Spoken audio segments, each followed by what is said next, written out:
My respected elders and my dear brothers, Assalamu alaikum wa rahmatullahi wa barakatuhu. This is the month of Rabi'u Thani, and across the Muslim world, the month of Rabi'u Thani has been associated with one of the great awliya of Allah Ta'ala, one of the great friends of Allah Ta'ala, Shaykh Qadir Jilaani, radiyallahu ta'ala anhu wa rahmatullah alayhi. One of the great scholars of hadith in the subcontinent was Shaykh Abdul rahmatullah alayhi, who was sent by his Shaykh from the Haram to the Indian subcontinent to teach hadith, so that the people of the subcontinent knew hadith. And everybody who studies hadith in the subcontinent has a link back to Shaykh Abdul rahmatullah alayhi. Shaykh Abdul rahmatullah alayhi wrote a famous book which was called Ma Sabata bis Sunnah fi Ayami Sana, that what's proven from the Sunnah about the days of the year. And he spoke about all the months of the year and what the Muslims did within this and all the practices. For example, in Rabiul Awwal he talked about the Milad Sharif, and in Rabiul Thani he said that this month is the month of Sayyidina ghous azam Abdul Qadir Jilaani radiyallahu ta'ala anhu. And he spoke about the life of Sayyidina Abdul Qadir Jilaani radiyallahu ta'ala anhu. So it's not just the people of the subcontinent who knew Shaykh Abdul Qadir Jilaani radiyallahu ta'ala anhu, as some people might think, but the whole Arab world. One of the great scholars of Azhar Sharif in Cairo is somebody called Shaykh Ibn Hajar Asqalani rahmatullah alayhi, who wrote the famous book of Sharh Bukhari, Fathul Bari, which everybody quotes. And Shaykh Ibn Hajar Asqalani rahmatullah alayhi was a great man of tasawwuf as well. He wrote a whole book on the biography of Shaykh Abdul Qadir Jilaani rahmatullah alayhi and wrote about his miracles. And Shaykh Ibn Hajar Asqalani rahmatullah alayhi said that he has not read about anybody else in his time or after his time who had more miracles narrated about them than Shaykh Abdul Qadir Jilaani radiyallahu ta'ala anhu, Sayyidina ghous azam. That nobody had as many miracles narrated about them, as many karamat as Shaykh Abdul Qadir Jilaani radiyallahu ta'ala anhu. The whole purpose of us understanding the lives of the awliya of Allah Ta'ala is so that we can implement the teachings and copy what they did and imitate what they did in our daily lives. That's the purpose of us remembering these people. In every namaz we ask Allah Ta'ala, Ihdina as-sirat al-mustaqim, show us the straight path. And then we say, Sirat al-ladhina anamta alayhim, the path of those people who Allah Ta'ala blessed and gave His inam to. So we ask Allah Ta'ala all the time. And these awliya of the ta'bir are the answer of that dua. That Allah Ta'ala has given these people as a sign, as a living example of what to do and a living example of what to follow. But unfortunately, what do? Whenever we have a program of Gyan Vishniva, whenever we have a program of Rabi'u Thani, and we talk about Shaykh Abdul Qadir Jilaani radiyallahu ta'ala anhu, Sayyidina ghous azam, what do? We just talk about their miracles. We don't talk about their life or their teachings or what the purpose was and what the true message was. It's important to remember what miracles are. Miracles are a fact. When the prophets have miracles, they're called mu'jiza. When the awliya have miracles, they're called karamat. So we need to remember that. And these are true. Miracles do happen with the awliya, and the Quran is evidence of this. For example, in Surah Al-Imran, when Sayyidina Zakaria alayhi salam went to the hujra, the room of Sayyidina Maryam alayhi salam, what did they see? They saw fruits. Fruits that were not part of that season. Fruits that weren't available at that time. And that was a miracle of Sayyidina Maryam alayhi salam. We also know about the wali in the qawm of Sayyidina Sulaiman alayhi salam. When Sulaiman alayhi salam said, who can get the throne of Bilqis and bring it here to Baytul Muqaddas, from Yemen all the way to Baytul Muqaddas? All the animals, Sayyidina Sulaiman alayhi salam had control over the jinn and the animals. All of them said, we will bring it in such amount of time, such amount of time. But a wali of Allah Ta'ala said, I will bring it within a blink of an eye. And he brought it within a blink of an eye. And he said, Hada min fadli Rabbi, this is the fazl of my Lord. So the miracles are fact for the awliya of Allah Ta'ala as well. And this is proven from the Quran. And those people who've studied history, you can actually still some relics who still show, you can still see the throne of Bilqis. It's very, very massive, it's very big, you'd have to look up like that to see it. It's well documented, there's pictures of that as well. And you can see how big it is.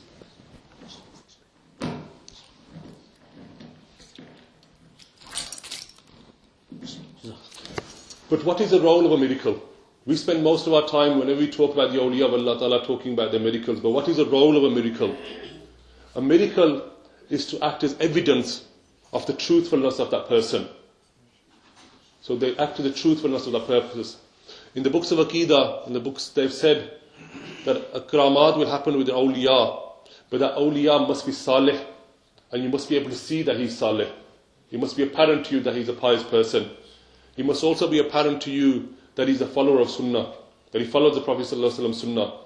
And also he must have, the third condition, he must have the correct guide. And fourth, he must act properly as well, and be pious as well, and act properly. So this is what he does. And then if you have karamat from that person, that's when he's known as karamat.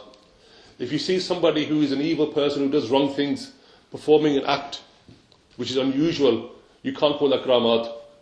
That might be magic or it might be an illusion, but it's not karamat. It doesn't prove that that person's right.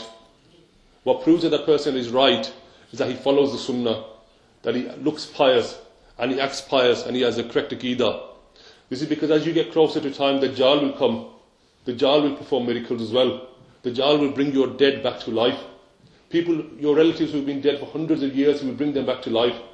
And people will lose their faith and become kafir while following him.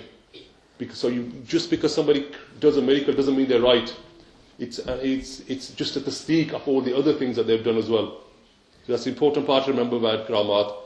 But we spend most of our karamat talking about, or the awliya, we talk about the karamat and we don't focus on their teachings, which was the main purpose of them coming here. If we look in the subcontinent, when we talk about the karamat of Shaykh Abdul Qadir Jilani radiyallahu ta'ala, we talk about the incident when he brought the dead boat back to life. With the boat that had sunk, he brought that back to life. But if you look in the books of the Arab scholars, lots of Arab scholars have written about Shaykh Abdul Qadir Jilani radiyallahu ta'ala. The greatest miracle that they mention of Shaykh Abdul Qadir Jilani is about his knowledge. Shaykh Abdul Qadir Jilani radiyallahu ta'ala said that one day he went out on a journey into the desert and he ran out of food and it was very hot and he spent days without any food or water. And then all of a sudden a cloud came over and that cloud, water fell from that cloud and food fell from that cloud. And then a nur came on the horizon, a light appeared on the horizon, and he saw a surat, he saw a shakal, a being. And then he heard a voice, and that voice said, Ya Abdul Qadir Jilani, Ana Rabbuk, I am your Lord. And he said, I have now made everything that is haram for everybody else halal for you. So this voice called out in the middle of the desert, a light appeared, and he called out. A normal person would have thought, this must be the reward of everything I've done. I'm a pious person, I'm a holy person, I'm a great scholar. So this must be a reward for me, that Allah Ta'ala has now made everything that is haram halal for me. But what did Shaykh Abdul Qadir Jilani ghous azam radiyallahu ta'ala say? As soon as he heard this, he said, A'udhu billahi minash shaitanir rajeem, and get away, you la'een. And he's told him to get away straight away. And that voice said, Oh Abdul Qadir Jilani, your knowledge has saved you today, and the wisdom that Allah Ta'ala gave you has saved you from me today. And then the light disappeared, and that shakal and that surah that appeared turned into dust. When Shaykh ghous azam Abdul Qadir Jilani radiyallahu ta'ala mentioned this to the people said, how did you know that that wasn't your Lord? You heard a voice which is unnatural. How did you know that that was the devil and it wasn't Allah Ta'ala? And Shaykh Abdul Qadir Jilani radiyallahu ta'ala said that I knew that Allah Ta'ala would not make evil things halal for me. So this was the knowledge and insight that they had. Because everything Allah Ta'ala has made haram for us is evil. It's bad for us. We might not know it, but it's bad for us. Allah Ta'ala has made khamr bad for us, wine and alcohol bad for us. Science tells you it's bad for you. And science says that if that was invented today, they would have banned it.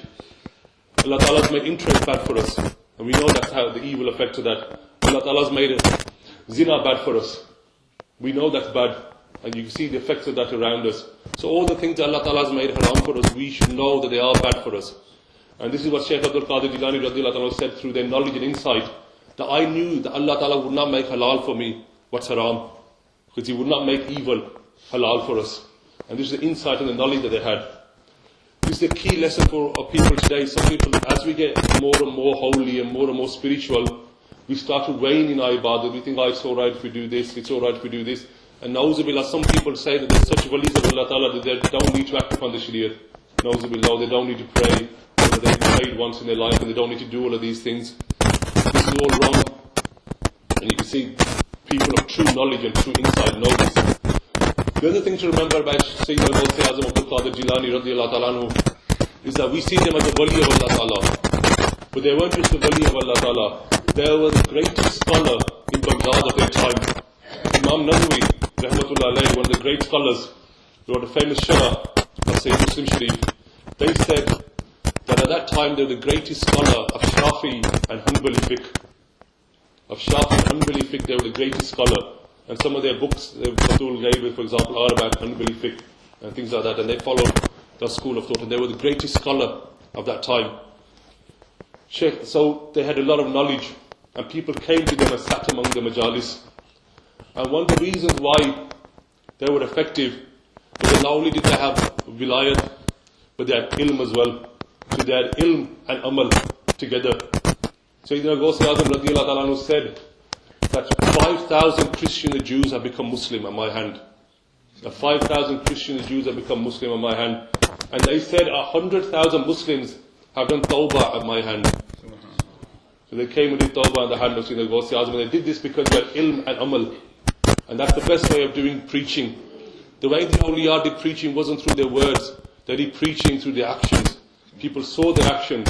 People saw their nuraniyat and became Muslim.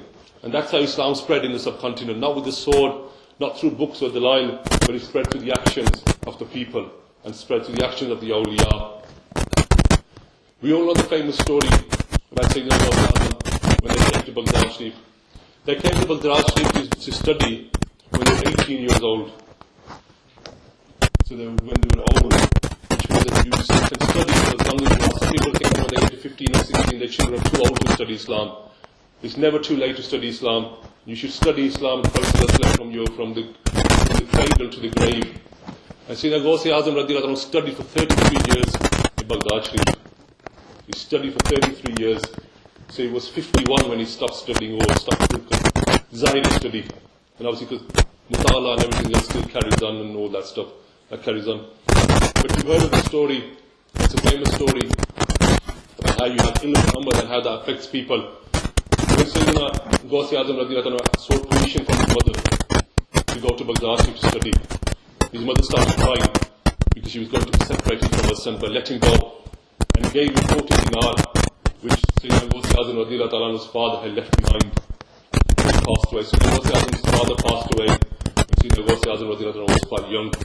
And most of the Muhammad saying that Sayyidina ghous azam was the youngest son of their parents. But you need to remember Sayyidina ghous azam radiallahu anhu from his father's side was Hassani. As in his lineage he went back to Imam Hassan radiallahu anhu. And from his mother's side, his lineage went back to Imam Hussain radiallahu anhu. So from both sides of his family, Sayyidina ghous azam has pure blood within him. And as a pure blood. And this is another important lesson to remember for us. And the ulama have said this. If we're about to buy something, we spend hours thinking about it. If we're about to buy a house, we spend hours thinking about it. If we're about to buy a £2,000 car, we spend a long time thinking about the rights and wrongs of it. But when we come to marriage, we kind of make an impulsive decision or make it based on our emotions. Whereas in marriage is probably the most important decision a person will make in their lives, or you will make about your children. And the ulama have said you must think very carefully about this, because your next offspring, this will have an impact on your offspring. So you must look at the family that you are marrying into, because the genes will carry on into that family, and you know the impact of that genes. So if you want to make sure that your children stay proper, you must first, when you get married, make sure you look at the family you are marrying into. What kind of people are they? Because they will inevitably have an impact on your children. And Sayyidina Hazrat radiallahu ta'ala anhu mentioned that look at the wife's brothers, because they will have an impact on your sons. because they will carry a lot of character from them into your son. So always look at that. So make a key. So these are key decisions that you need to make whenever you get married. And you can see that in the lineage of Sayyidina Ghous Azam radiyallahu ta'ala, Hassani and Hussaini. Great combination. But when their mother sent them, gave them 40 dinar and said, do not lie. And when they came on the qafila, they came with a caravan. You don't travel on your own in those days. Even now, some of the ulama still say that you should never travel on your own. You should always travel with a group of people or at least another person. Never travel on your own, because of anything can happen on the way. Physical dangers, but also spiritual dangers as well. You will come across situations where if you were on your own, you might do things that you wouldn't do necessarily. But cutting the long story short, they were stopped by bandits. Some say there were 70 bandits to stop them. And the first bandit came to Sayyidina Ghous Azam radiyallahu anhu and said, what have you got? He said, I've got 40 dinar. And he said, where are they? He said, they're in my bag. And that man, the bandit, thought he was joking and walked away. And then another one came and said, what have you got? He said, I've got 40 dinar. He said, where are they? They're there. And he walked away. He thought he was joking. Because nobody would tell you that they had money when they had it hidden. Then they went and told the leader, and the leader came back and said, what are you saying? Why are you saying that you've got the money? He said, because I told my mother, or my mother told me not to lie, and I'm not lying. And that person started to cry. And he said that you listen to your mother, and for so many years I have been reneging and not listening to my Lord. And that had such an impact on him that the ulama said he became the first person to do tawbah on the hand of Shaykh Abdul Qadir Jilaani radiyallahu ta'ala anhu. And you see that he had both amal and ilm, which is a combination that you need, and you need to have both with you all the time. Shaykh Abdul Qadir Jilaani radiyallahu ta'ala, as you mentioned, was a great scholar, and they wrote many books as well. There's also many books written about the maqalat and the wise and the teaching that they gave within their circles of gathering. It's important to remember some of these. I just want to mention one or two as we're running out of time. One of the key messages that Sayyidina Ghous Azam radiyallahu anhu said was that al-malu khadimuk. Your mal is your khadim. Wa anta khadimul mawla. And you are the khadim, the servant of Allah Ta'ala. So this is a key message for us to remember. It gives us a priority. This wealth that we have is there to serve us. We're not here to serve wealth. And they have a saying in English that you live to work, or you work to live. You don't live to work. So you need to get your priority right. So al-malu khadimuk. Your wealth is your khadim. So you must use your wealth to serve you. Not you serve the wealth. Which means that you should only attain that amount of wealth that will serve your purpose. There's no point having excess wealth. The Prophet ﷺ said that the human being keeps saying, Mali, Mali, this is my wealth, this is my wealth. When in fact the only mal that he has is that which he eats and that which he sends forward as charity. All the rest is not your wealth, that belongs to other people, because when you die you'll end up giving it to other people. The only wealth that you have is the one that serves you. Either that you spend on yourself or that you give in the path of Allah Ta'ala that benefits you. Everything else won't benefit you, it'll stay here. So what was the purpose of wasting your time on that? So you use your wealth to benefit you, not that you destroy yourself for your wealth. There's a famous quote of Sayyidina Ali, Karamallahu Wajhul Kareem, where they said that a person destroys his health for wealth. A person destroys his health for wealth. That he works so hard to attain wealth that he destroys his health. But then when he attains wealth, so you can see the paradox. When he attains wealth, he destroys his wealth, trying to regain his health. So when you have health, you destroy the gaining all the wealth you could. And then when your health is gone, you then use that wealth to regain your health again. So you see the paradox, you keep going in the circle. So you need to have a limit on your wealth. And وَأَنْتَ خَادِمُ الْمَوْلَى. And you are the servant of the Mawla, of Allah Ta'ala. Not that the wealth, not that you are the servant of your wealth. You are the servant of Allah Ta'ala. So whatever you do, you serve Allah Ta'ala. So wealth is below you, and you are below Allah Ta'ala. So your wealth should actually be used to serve Allah Ta'ala, and not be used so you can't attain your wealth to haram, because then you're not actually serving Allah Ta'ala. Another famous saying of Sayyidina Ghaus Azam radiallahu anhu is that eating haram is the darkness of Iman and drowns Iman. Eating haram drowns your Iman and darkens your Iman. Just as khamr drowns your akal and darkens it. So just as if you drink alcohol, you ruin your brain and you ruin your body, similarly eating haram ruins your Iman and ruins everything you do. And anybody who eats haram, he has no prayer and he has no amal. So attaining your wealth, how do you attain your wealth? And where do you put your wealth? You put your wealth below you. You must always put yourself ahead of your wealth, because your wealth is there to serve you. If this wealth isn't serving you, then you're doing it wrong. And you need to make sure you yourself are serving Allah Ta'ala. And just ending on the last famous maqul of Sayyidina Ghaus Azam radiallahu anhu was that Dawamul dhikri bisababi dawamul khayri fi dunya wal akhirah. Maintain the zikr, perpetuate the zikr, dawam, perpetuate the zikr, always keep doing the zikr of Allah Ta'ala. If you want the goodness of the dunya and akhirah to perpetuate. So the more goodness you want in the world, the more you do the zikr of Allah Ta'ala. Because when you're remembering Allah Ta'ala, you won't be doing bad things. And one of the habits that we've got into is that we've got into what's called customary zikr or rasmi zikr, where we're doing the tasbih, we're also talking. And we're doing the tasbih and we're also watching TV. We're doing the tasbih and we're doing other things at the same time. And actually that tasbih just become a habit. As Sayyidina Sultan Bahu said, tasbih piri par dil na piriya. That if your tasbih turns, your heart does not turn, then what's the point of that? So every time you do zikr, you must make sure that it's affecting you and you're remembering Allah Ta'ala and it impacts on your heart. So you keep concentrating on your zikr, and then everything else be secondary to that. When you're doing the zikr of Allah Ta'ala, the devil stays away from you. The Prophet ﷺ said, Sayyidina Ibn Abbas radiallahu anhu in his tafsir said, that at all times, the devil is standing and sitting in front of the human being like a snake. And you've seen a snake when he's waiting to hit you and waiting to strike you. The devil is like that. He's sitting at all times in front of you. You can't see him, but he's sitting there at all times. And as soon as you stop the zikr of Allah Ta'ala, as soon as you become neglectful of the zikr of Allah Ta'ala, the devil attacks you. And he attacks you by putting evil thoughts in your heart, by putting waswasas in your heart. And the Prophet ﷺ said the devil runs in your body just like blood runs in your body. The devil is always with you, and he's always there trying to mislead you. And the awliya of Allah Ta'ala have always reminded us, as Sayyidina Ghaus Azam said, that if you want the goodness of this dunya and the next dunya, always keep doing the zikr of Allah Ta'ala, always keep remembering Allah Ta'ala. We're going to run out of time soon. Thank the committee members, in particular, for inviting me here today to talk about Sayyidina Ghaus Azam radiallahu ta'ala anhu, one of the great awliya of Allah Ta'ala.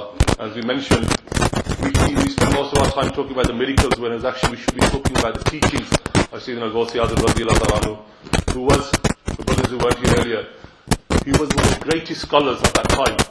Any fatwa that the people of that time had, they would bring it to Sayyidina Ghaus Azam radiallahu ta'ala anhu. And some have said that he actually had himself the rank of ijma. And they would come to him, he was a great scholar of Hanbali and Shafi schools. So,